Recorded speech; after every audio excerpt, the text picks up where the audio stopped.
They're suicide missions. They're bullets, booby traps, and bombs. In depth tonight, a string of school shootings. What we know about why kids snap. Tragedy in Colorado. This is a special edition of NBC Nightly News with Tom Brokaw. Reporting tonight from Littleton, Colorado. Good evening tonight from the now quiet playgrounds of Littleton, Colorado, Jefferson County, where the promise and the prosperity of the Rocky Mountain West were the big news here until yesterday. Now the world knows this suburb as the home of an American nightmare. One of the worst school shootings ever. 15 dead bodies still being identified, and many questions still being asked. And work still going on tonight.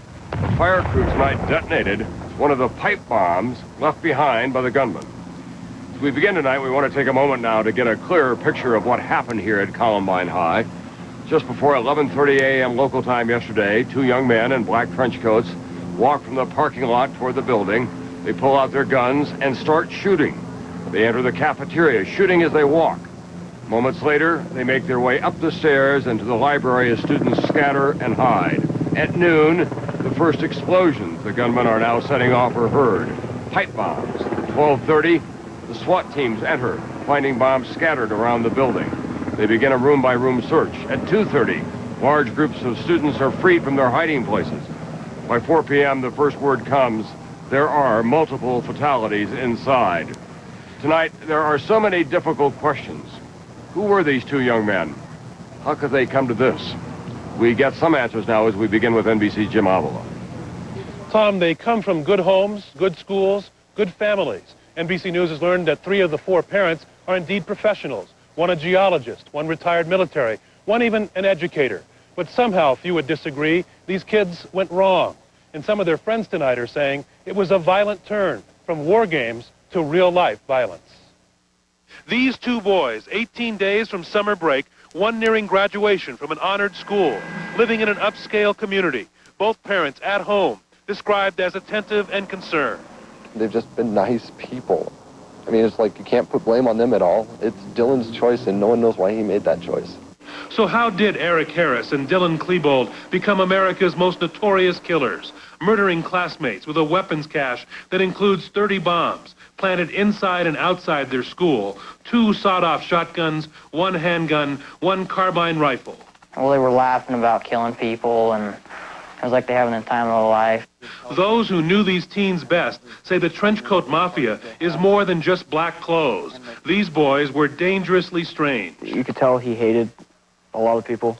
You could tell there's just a lot of hate in him. Both Eric Harris and Dylan Klebold had trouble with the law. Arrested as juveniles last year on charges of breaking and entering a car, they finished probation just 2 months ago. And NBC News has learned from close associates, both boys were fascinated by guns, watching the movie Natural Born Killers over and over again. And 1 month ago, the boys went to the hills near their suburban Denver homes to videotape themselves shooting high-powered guns. This young girl, a close friend and rare female member of the Trenchcoat Mafia group, says Eric and Dylan were mesmerized by war and spent their lunch hours on war games. Because of the way that it was done, they knew beforehand exactly what was going to happen. And at home spent hours on the computer adding even more violence to Doom, a medieval war game. Both dabbled in German, and their music was foreign, the dark heavy metal of Rammstein. And tonight, some debate among their friends about who was the leader. Eric's friends say it was Dylan. Dylan's friends say it was Eric. Others say they fed upon each other. Tom? Thank you very much, Jim Avila, tonight. One of the Columbine students who knew both suspects well is Brooks Brown. In fact, he encountered Eric Harris just before the shooting began, and Harris told Brooks, "Brooks, I like you. Get out of here." Brown was puzzled, and then he heard the shots and realized his longtime childhood friend, Dylan, could also be involved. I talked to Brooks late today at his family home, not too far from the school. I'd known him for so long. He wasn't that violent of a person ever. Did you ever hear him talk about hating the jocks or hating black people? Or everyone at our school talks about hating one group or another, but he always did it jokingly. What about these reports that they were picking out black people to deliberately shoot them? No, they weren't racist. They hated everybody. As sick and demented as that may be, they didn't mean anything by it. What do you think happened to your friend Dylan? Just, he's a follower. He just got taken into Eric, because Eric helped him get attention. Dylan and Eric were never liked by anyone. And Dylan's parents are going through a terrible time. Yeah, I've just been watching a lot of the news shows, and I know that they've been putting them off as kind of like these horrible parents, you know, what did they do to make their kid turn out like this? And they didn't do anything. I mean, they were nice people. I mean, I've known Dylan since I was 5. Dylan went to the prom on Saturday night. Yeah. Nothing unusual happened? No, they had a great time. My friend went with them. My friend doubled with Dylan and his date, and they had a great time. There's nothing. You could not have seen this coming a million years away. Are you going to be okay? Probably not. I know I'm not going to be able to go back to Columbine, ever. 2 of my really good friends shot and killed people there. And I have another couple of friends that are on the missing list. I have a number of friends who are in hospitals right now in surgery. I'm never going to be able to go back there. Brooks Brown tonight. It's been an especially difficult day, as you might expect, for the parents here in Littleton, the parents of those who died. The bodies of their children have been locked for more than a day in the gruesome crime scene. With more on that tonight, we're joined now by NBC's George Lewis. George? Tom, it took so long because of the devilish way the 2 assailants scattered explosives throughout the school building. Authorities afraid to move the bodies for fear the school was booby-trapped. Finally, this afternoon, the all clear. This afternoon, the grim job of removing the bodies from Columbine High got underway as the parents of the dead students stayed in seclusion at an elementary school nearby. Their worst fears realized when all the victims were identified. One of the dead is Isaiah Scholes. His classmates said that the assailants were gunning for the blacks and the athletes at the school. He had 2 strikes against him. He was black, and he was an athlete.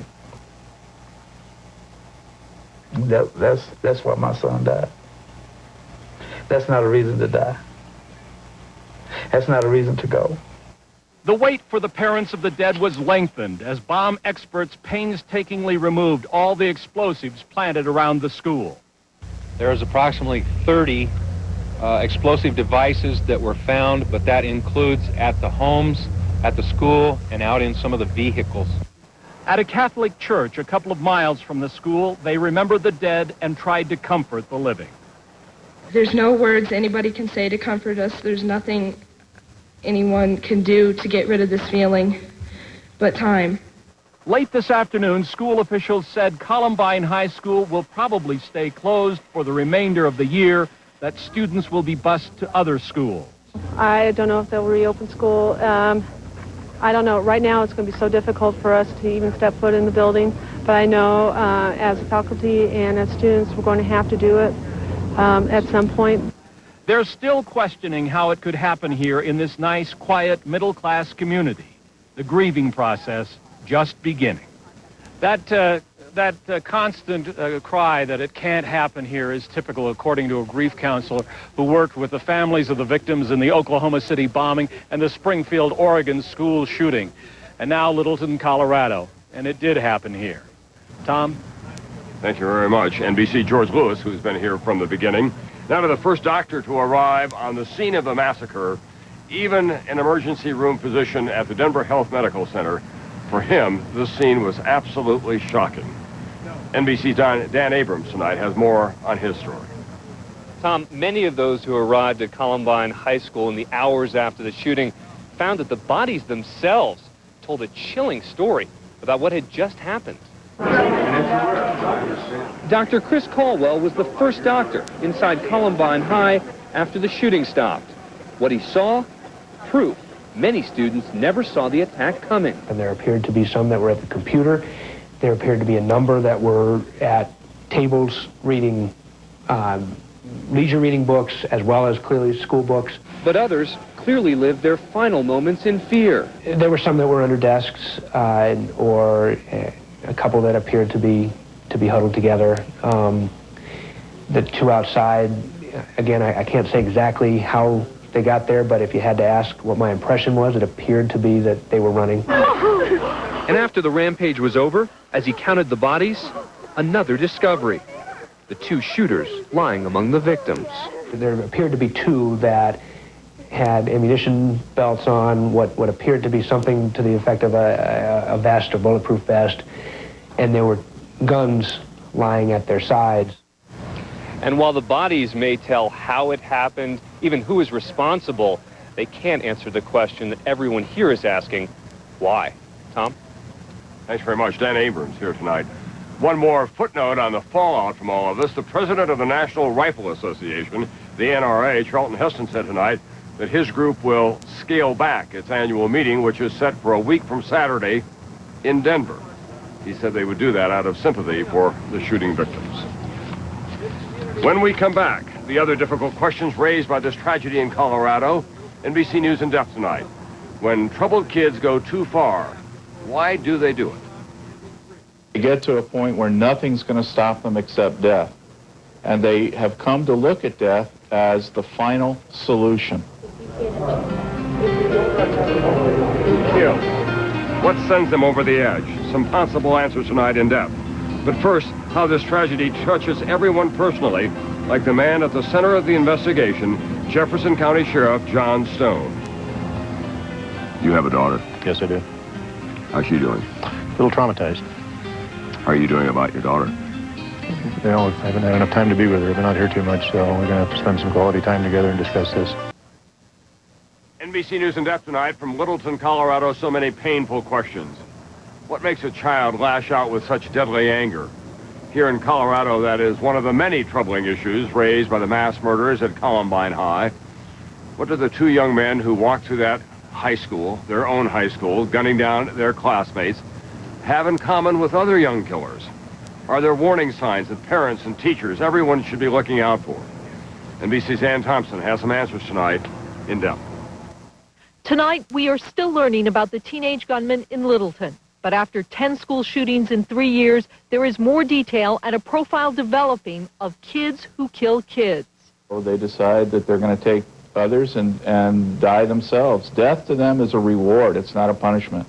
Criminologist Bill Reisman started studying these kids after the October 1997 shooting in Pearl, Mississippi.